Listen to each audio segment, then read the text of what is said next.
An average morning at the gas pump goes up in flames, all caught on video. June 3rd, 2014, White Plains, New York. State Police Senior Investigator John Vescio is driving his unmarked car en route to his New York City office. I was on my way to work that morning. I looked down at the gas gauge and realized, okay, I need gas. He heads into a mobile station on the Hutchinson River Parkway. I pulled in that day to gas up like any other day, expecting to just pump my gas and get to work on time. But this day, right from the start, something is off. I get out to go to the pump so I could start the pump, and the credit card machine was broken. It's all seen on this security footage as Vescio, not yet in work clothes, moves his car back to another pump. And what happens next makes him forget all about his credit card. As I put my hand on the nozzle, I heard something. It's a Toyota Camry, and it's not stopping. Vescio's knocked backwards by the impact. The Camry smashes into the gas pump, which almost topples onto him. When flames burst out of the pump, he takes off. But then I noticed that the driver of that car that hit the gas pump wasn't getting out of the car. When I look in the car, the gentleman sitting there, his eyes were open, but he was completely unresponsive. He was helpless. His seatbelt was on, and his legs were tucked underneath the driver's seat. It was a struggle for me to get him out. He was a big guy. I knew that this was a life and death situation. Vescio fears the entire gas station may explode at any moment. I could feel the heat coming from the gas pump. It was almost tickling my legs in a different way of, you better move faster. He pulls the driver out of the car and drags him away from the flames.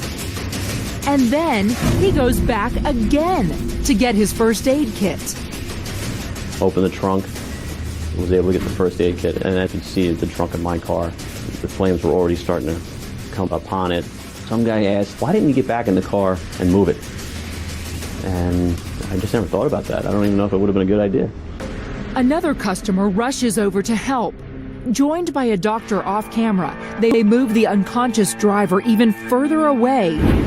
Seconds before the station explodes into fire. Certain images will remain in your mind, but the one thing that really remained in my mind is just watching the flames become more and more intense. Firefighters arrive in less than 10 minutes, and just off camera, hidden by the smoke, they spray down the station and put out the blaze. Looking back at the video, Senior Investigator Vescio has relived that morning many times. When you literally sit there and watch it, this has all happened in 30 seconds.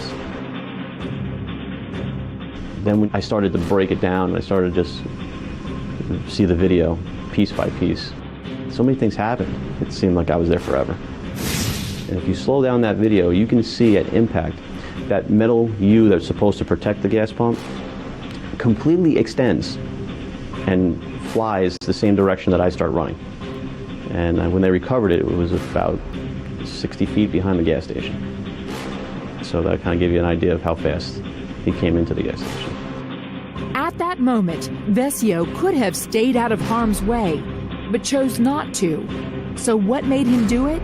I think it was a reflex reaction. It was in an instant. It was that quick, which is probably where my police training came in. The driver is a 69-year-old man, and according to police reports, just before the crash, he went into diabetic shock.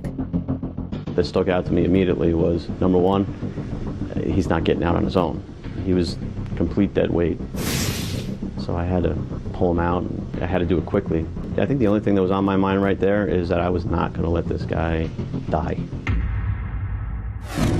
The driver is taken to Westchester Medical Center, and Vescio and 4 other customers are treated for their injuries. For this state trooper, it's a trip to the gas station he'll never forget. 1 inch to the left, 1 inch to the right.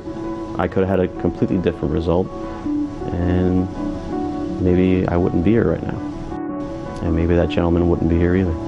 The interviewers asked me, do you feel like a hero? And I'm like, I just feel like me. You know, it was just the right thing to do at that time.